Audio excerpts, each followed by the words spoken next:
Serial ये रिश्ता क्या कहलाता है में बताने जा रही है काजल सभी परिवार वालों को विद्या का सच। जी हाँ, यहाँ पर जहाँ अभीरा और मायरा का बुरी तरह से आमना सामना हो चुका है और सब लोगों ने मायरा की जहरीली बातें सुन ली हैं, उसी दौरान अभीरा टूट कर बिखर जाती है और वो चुपचाप घर से बाहर जाने की तैयारी में लग जाती है। लेकिन यहाँ पर अरमान अभीरा का साथ देता हुआ नजर आएगा, जो बात मायरा को बिल्कुल भी हजम नहीं हो रही है।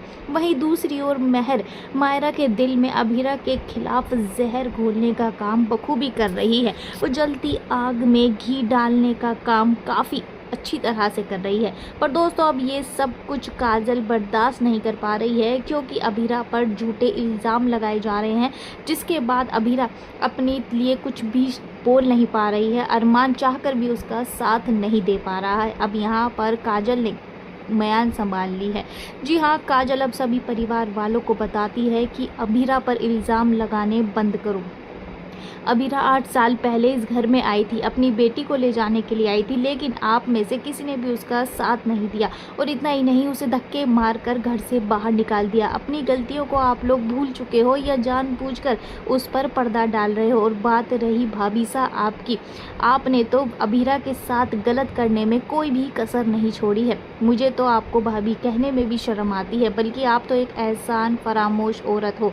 ये वही अभीरा है जिसने आपकी आंखों का ऑपरेशन कराया था उस वक्त, जब ये आपका बेटा, जो इस वक्त बेटे होने का फ़र्ज़ निभा रहा है। इससे पूछिए उस समय ये इतने सालों तक कहाँ था, जब इसने अपनी जिम्मेदारियों से मुंह फेर लिया था। उस वक्त अभीरा ने ही एक बेटे होने का फ़र्ज़ निभाया था। उस वक्त अभीरा आपको बहुत अच्छी लग रही थी, लेकिन आपका बेटा जब वापस आ जाता है तो आपने अभीरा को दूध में पड़ी मक्खी की तरह निकाल कर फेंक दिया। शायद आप भूल चुकी हैं कि अभीरा को डाइवोर्स पेपर आपने ही दिए थे।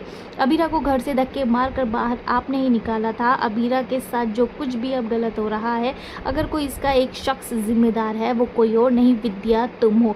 ये सच सुनने के बाद अरमान के पैरों तले ज़मीन निकल जाती है और वो अपनी ही माँ से नाराज़ हो जाता है। वेल, सीरियल में आया ये नया ट्विस्ट आपको कैसा लगा? कमेंट सेक्शन में अपनी राय ज़रूर से ज़रूर दीजिएगा।